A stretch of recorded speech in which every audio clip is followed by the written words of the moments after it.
Hey everybody, Patty Ann here. I'm ready to show you how to do this really super cute gift that you can do for Christmas or any other time like that. This particular file says made with love in, and my friend's name is Lavan's Kitchen. I purchased this design and I'll show you where in a moment. But in the meantime, I bought some of these Pyrex dishes. You have to make sure that you have the newer ones, so you can't just go to a thrift store and get them because they might not be new enough and the etching may not work on them. And this is Pyrex, but I'm not going to worry about there being the name right here on this part. It's just raised a little bit and it won't make any difference. So what I'm going to do now is measure how much room I have for my design. And I'd say I'd like to make my design about 9 inches by, well, whatever width it would come up, as long as it's not wider than maybe 5.5. So some of the other, so 9 by 5.5. So some of the other things I'm going to use is I just use the Cricut removable vinyl. I don't use the permanent stuff. I have the Armor etching cream and just a brush. I have some gloves. My friends will be happy to see I'm wearing gloves. I got hollered at before. and again, here's my design and my portrait. Of course, you can use a Cricut as well. And by the way, the gal that I bought this from also has complete instructions on how to get this design ready in Cricut Design Space. So I'll have that linked for you down below as well. I'll show in Silhouette and she's shown it in Cricut. So let's look up to my screen now and I'll show you her first, her website. Okay, this is her website right here and it's called Better Life Blog. Okay, and when you get there, and I'll give you the link, as I said, I'm not affiliated with her, but you can just get this design right here for $8.99, or if you'd prefer to, you can get this design and a lot more for $15 a month. So that's a choice you can make. But I think this is a super cute design, and I just got it for $8.99. I figured I could make a lot of presents with one design that only costs $8.99. So the next thing I did was I downloaded this. I bought it and downloaded it, and then I opened it in Silhouette. Let's go back to design. This is the one I just printed off. So when it comes in, you're given 2 versions of it. One like this, and then there's another one that's plainer than this one, and you'll see it if you purchase it. Now, I wanted to use this one because I thought it was really super cute. So the first thing that I did was I resized it, because remember we said we wanted it to be about 9 inches wide. So I'm going to change my width to 9 inches and hit enter, and then I'm going to look. Well, that's perfect because I didn't want my height to be any bigger than about 5 or 5.5 inches. I'm going to double check that again. Yeah, 5.5 is perfect. So what I'm going to have to do is twirl this in a little bit. But before I do that, I'm going to put Lavan's name in here. Now Nancy, I believe that's her name, the designer of this file, suggested that you use a certain font, and I was able to find this font for free on dafont.com. So I'll show you what it is. I'm going to go to my text tool over here, just come over and type in Lavan, an apostrophe S because it's her kitchen, and I'll click off, then click back on, and then I'm going to come over here to the text tool or text style panel, and it should be one of the ones that I've recently used, and there it is, Cinzel, Cinzel, Cinzel. So I can write that out for you, Cinzel. Okay, so that's the name of the font. So hopefully you've taken a screenshot if you wanted to save this. I'll delete that. Okay, so I made Lavan's name, and I did make it in that font, but I wanted it to be a thicker font than that, so I was able to go and click on this B for bold, and watch what happens when I click on that to the letters in her name. Do you see how much bolder they got? See, I'm toggling them back and forth from bold to not bold. So I'm going to leave it at bold. So then what I did next was I just brought it up here And I sized it to see how big that I want it to be to fit in here. And if you notice there's a blue line under there, that's because my machine thinks I've spelled it incorrectly, but it's okay. Okay, so the next thing I'm going to do is I don't want that there. I want that to cut out. So I'm going to grab all of this stuff, come over here to the modify panel, and say subtract. And that's going to take that name Levan right out of there. Okay, so once I subtracted it, all of these little pieces, you probably can't tell, but I know it. They're all ungrouped. You see all those little boxes around everything? Okay, we don't want all these things ungrouped. So heavens to Betsy, before you move anything, go ahead and grab it all, right click and say group. Perfect, just like that. And so now I can go ahead and twirl this around. If I hold down the shift key on my keyboard, it twirls it just like that. And I'm going to leave it like this. However, there's something I'd like you to look down at my desktop to see now.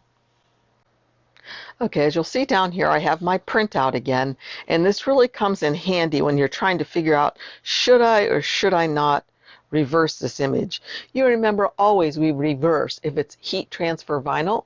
We don't usually reverse or flip horizontally if it is regular vinyl, but in this case we better, because I'm going to put this on the outside.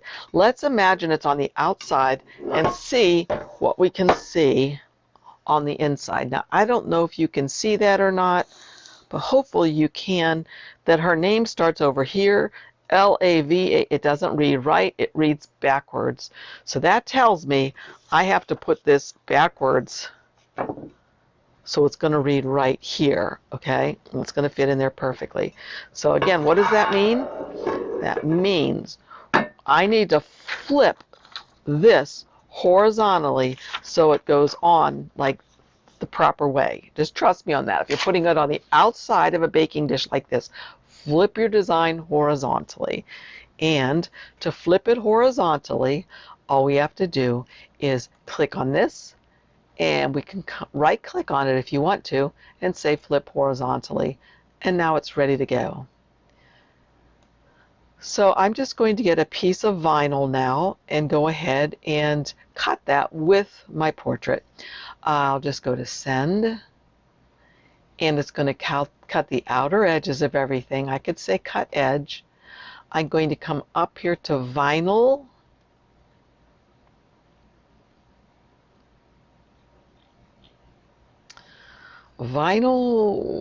matte, and I am going to try a test file because I haven't used this vinyl for a while, and so I'm going to move this down a little bit and I'll take a test. So let's go back for 1 second, back to design. I'm going to make this paper size, or this, instead of 8.5 by 11, I'm going to make it custom. I'm going to make it 8.5 by 12. I'm going to make it 8 by 12 actually, because that's exactly what this blue mat is that I have in my hand right here. 8 by 12. Okay.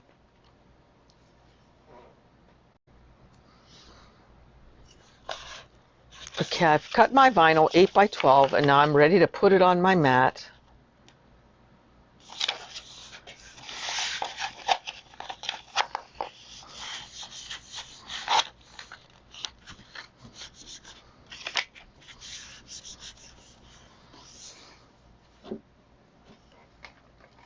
And I'll use my little squeegee.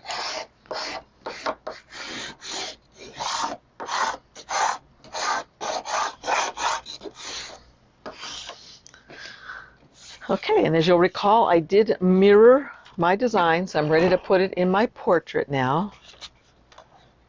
I am going to do a test cut, as I said, because I want to make sure that this is going to cut properly.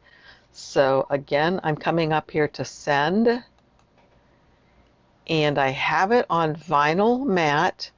I usually like to make my knife blade up a little deeper because my knife blade is a little bit old. Then all I have to do is come down here to test, and it's going to test in the upper left hand corner.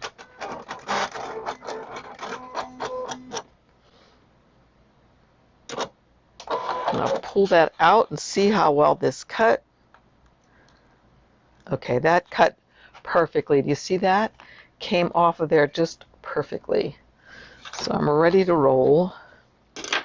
So I'm going to go ahead and put this in again. And maybe you didn't see that, but look, I can show you now. As you can see, that cut out perfectly. You can see that the square cut out and it left the triangle. So now I'm going to go ahead and put it back in. And once again, come up here and just say send. And I'll let this cut and I'll be back.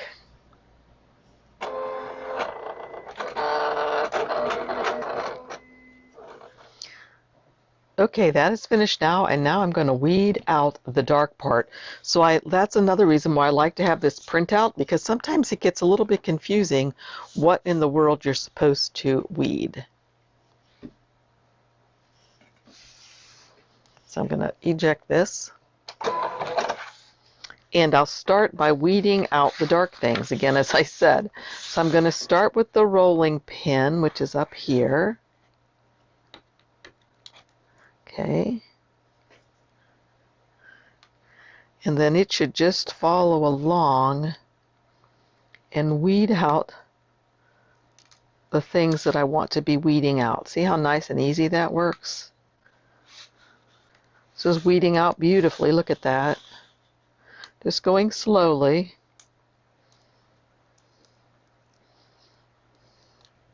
So what I usually like to do with pieces like this, before I throw them away, is just kind of stick them on the side of my desk over there in case I've done something wrong. Maybe I can salvage it. So let's see, this should be dark. It's supposed to be weeded out.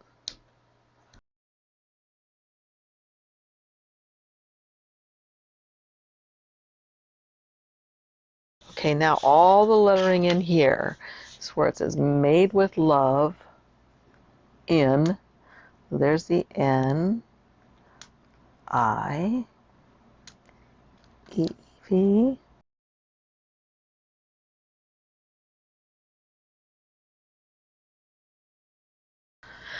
Okay, the next thing I need to do is just get my transfer paper.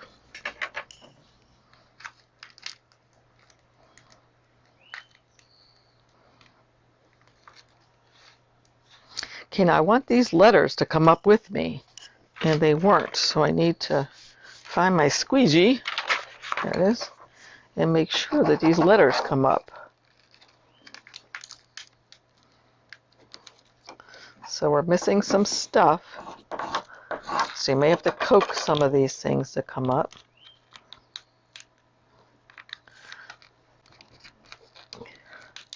You know, sometimes it comes right the first time you try, and then sometimes you have trouble like this. I wonder if it has anything to do with the humidity in the air. I don't know. Okay. Okay, I heard a lot of you hollering, turn it over, it's easier. And indeed it is easier if you go like this, if you turn it upside down, and rather than doing it the way I was trying, it's a lot easier if you do it upside down, because you can just press these things back onto the sticky and they stay much better.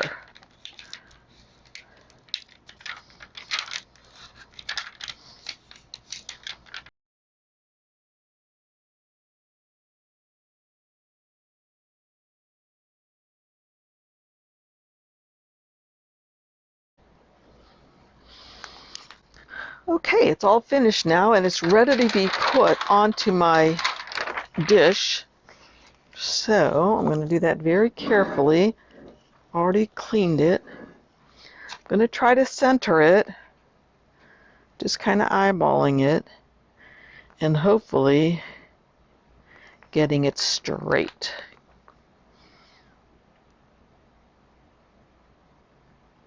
So I'm just going to start in the middle and start working my way out. And you don't get much more than one quick chance to get this on here properly. Now, here's the thing. You got to be very careful about any kind of little folds that you have that are near, like this right here, that are near where the opening is, because your etching cream will get through there. If there's any out in the outer edge, it doesn't really matter.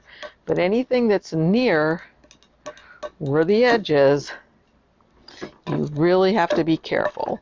Like that little dot in there won't matter, but if there's anything near the edge, it's definitely going to matter. So I got to make sure that these edges are really smoothed down. Like right here, I'm seeing some junk I don't like. See if I can work it out. And you can oftentimes kind of work that bubble on out. But if not, if you can't work it out, try to work it back in away from the edge. Okay? Because that will make a mess up.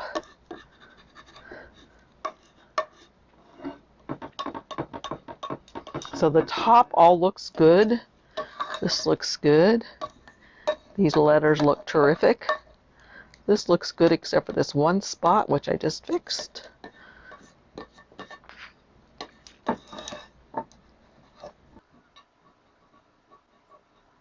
You can see a couple little spots that might give me some trouble, but not too much. So usually I use tape because I have to have tape around the edges so I don't get any extra etching cream, but I think I'm okay this time. So I'm going to go ahead and give this a try. I have my etching cream upside down right here, because just to help it start to get stirred a little bit.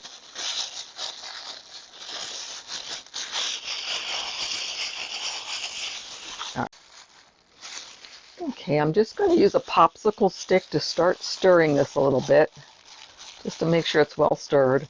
Then I'm just going to blob some on here.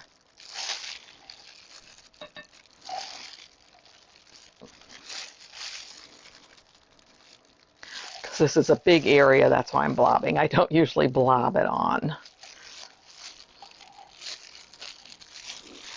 Then I'll just take my brush and start moving this all over where my little etched parts are, or my little cutouts are. And it's nice to use a brush because you can just kind of circle it around like this.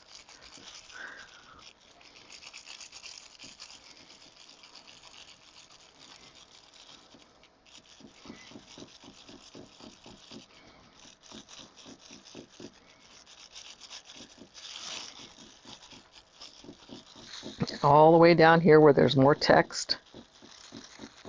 I've seen some people say don't put a lot on, just a thin coating, and I've seen some people say to really pile it on. So I do a little bit of the in-between. And I've heard some people say to keep mushing it around like this for, about 5 minutes to make sure that you have a nice even coating anyway, all over everything. Just don't press down in case you had any loose edges.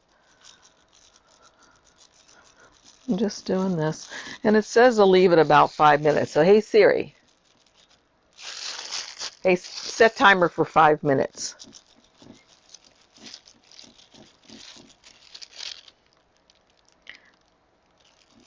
Okay, it's set. So I'll just keep doing this for about 5 minutes. Going one way and the other way.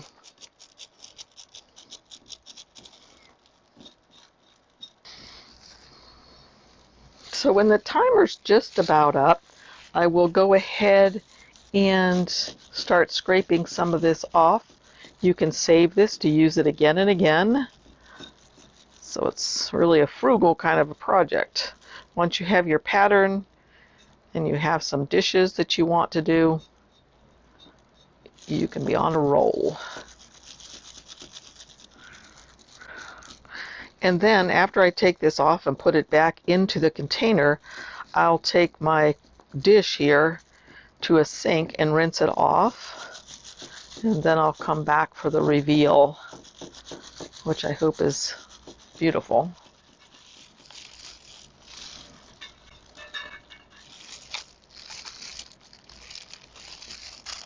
They suggest you wear eye protection too. I have glasses on. But the bad thing about it is if I were to slop and get this on my glasses, it would probably etch them. Although I don't know, they're probably plastic. Does this etch plastic? That I'm not sure about. So that is probably good enough. And I'm going to take my brush with me because I can use it to help get some of the stuff off. Okay, we're back for the final reveal.